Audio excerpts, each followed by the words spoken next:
Greetings from Boston. I hope everyone is doing splendidly. Roger Federer has returned to the ATP Tour and has won his first match of the grass season, defeating Mischa Zverev in 3 sets. Final score 3-6, 6-4, 6-2. You heard that right. Federer dropped a set to Zverev. We have to figure out what happened there. I'm going to break that match down for you. I also want to look at Federer's possible path to a title at Stuttgart this year, which would be his first title at the tournament.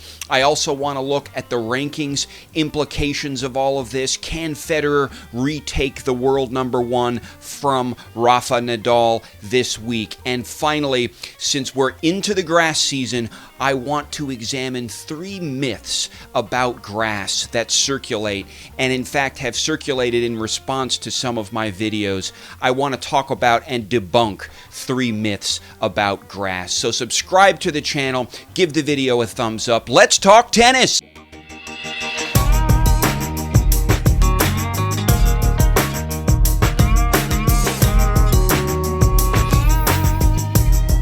So how exactly was Mischa Zverev able to take a set off the great Federer in the match at Stuttgart? Incidentally, this was the first set that Mischa Zverev has ever won against Roger Federer in their 6 meetings. Well, it came down to sort of a hiccup in the 8th game of the first set when Zverev broke the great Federer at love. But otherwise, Federer was applying a lot more pressure to Zverev's serve in the first set than Zverev was applying to Federer's serve. Federer had 4 break points, of which he converted none, and Zverev had 1, a single break point, which he converted. The second set started a little shaky for Federer when he double faulted on the first point, but he ended up holding that service game, and the critical game of the second set came at 4-5 with Zverev serving to stay in the set. All of the points in this game demonstrate the extreme hazards of coming to the net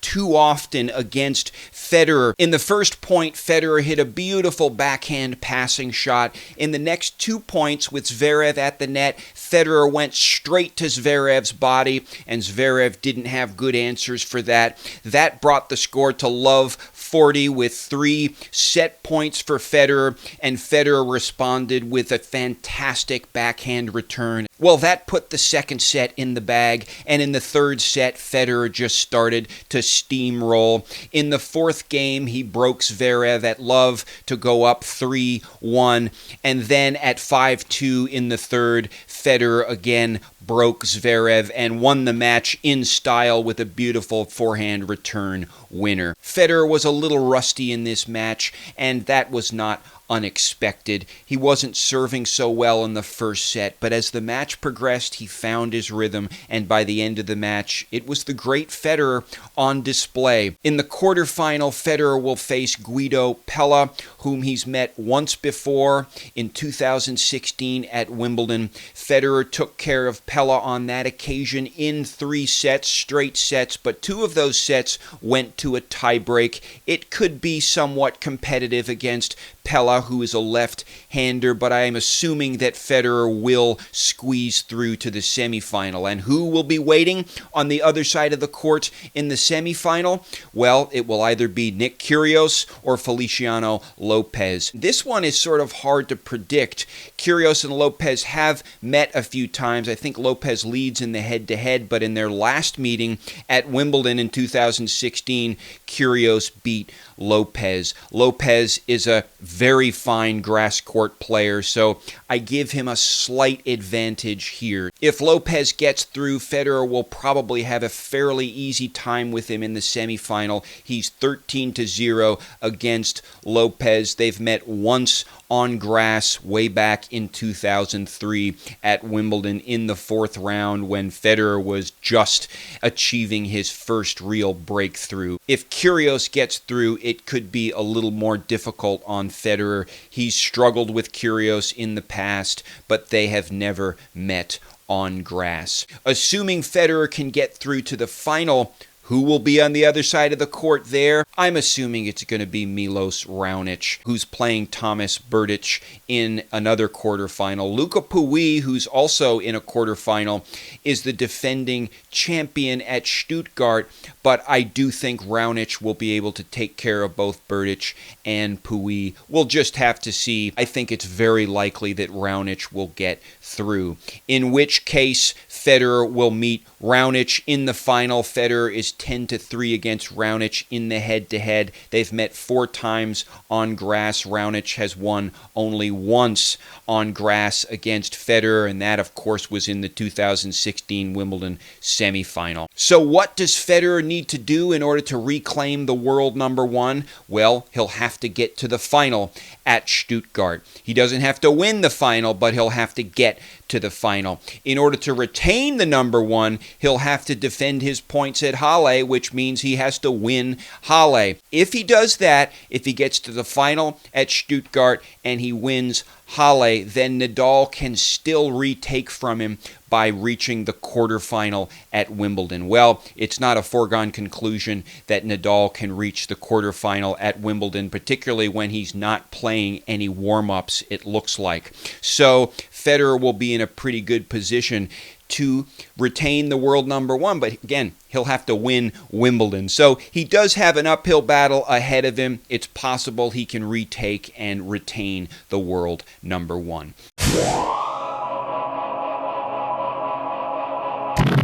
Finally, with the grass court season upon us, I want to look at 3 myths about grass court tennis that circulate in response to my videos and otherwise online, and I want to debunk these myths. They are false. The first myth is that grass is a radically irregular surface with lots of bad bounces. As many of you know, Wimbledon changed the composition of the grass in 2001. It used to be 70% perennial rye and 30% creeping red fescue. In 2001, they changed it to 100% perennial rye. The whole purpose of that was not to stop the big servers, but to prevent the bad bounces.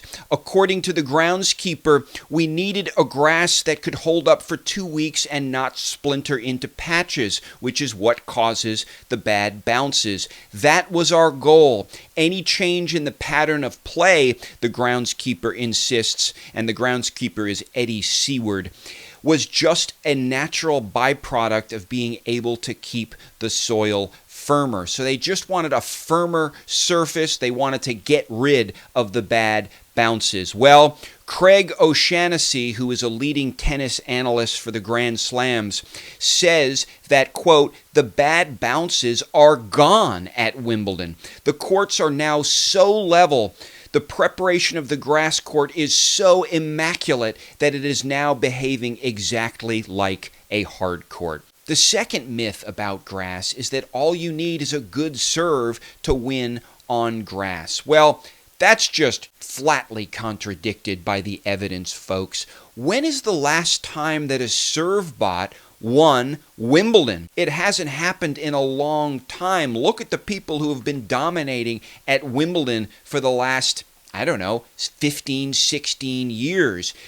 They have not been serve bots, and in fact, serve bots haven't even really been getting to the final at Wimbledon much, but they certainly haven't been winning. What about some of the other tournaments? Well, at Stuttgart, Luca Pouille is the defending champion. I wouldn't call him a serve bot.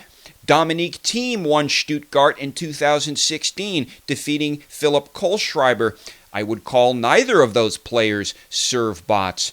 And in 2015, Rafa Nadal won at Stuttgart. And certainly Rafa is not a serve bot. At Halle, again, there's just no precedent for people with good serves alone winning that tournament. Queen's Club, the same. The only possible exception is Newport, where John Isner has done fairly well and where some big servers have had some success. But Newport is not a very competitive tournament. Remember, it takes place the week after Wimbledon, so very few, say, top 30 players play at Newport, so it's just not a good barometer. The third myth about grass is that it somehow encourages a less exciting style of tennis. This is related to the claim that you only need a big serve. The idea is that the points are really short on grass, that players can win points with just a serve or maybe a 1-2 punch behind a serve. But that fails to recognize that the length of points, the duration of points, has been getting longer at Wimbledon since 1998, such that now points at Wimbledon on average are about as long as they used to be on clay in the late 90s. Moreover, I found some data in a Forbes article which is really, really interesting. It compares the 2015 US Open to the 2016 Australian Open to the 2016 French Open to the first week of the 2016 Wimbledon Championships. And what it shows is that there's no difference in the length of the points. About 70% of the points played at all of those tournaments were 0 to 4 shots.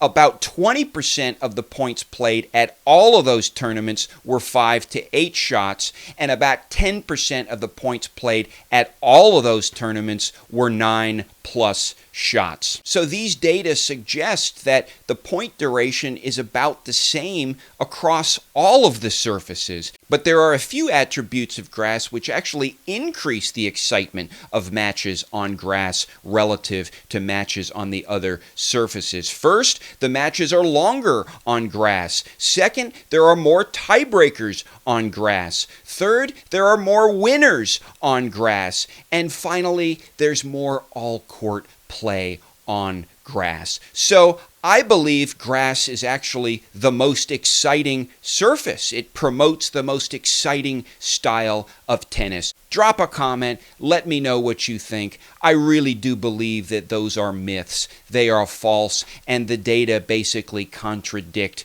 those claims. The people espousing these myths seem to be living in a different time, like back in the 90s or back in the 70s. But now there really isn't that much of a difference in the point duration. Certainly, it's less of an irregular surface than it used to be. You certainly need more than a good serve to win on grass. I think that's self-evident based on the recent evidence and the recent champions in the grass court tournaments.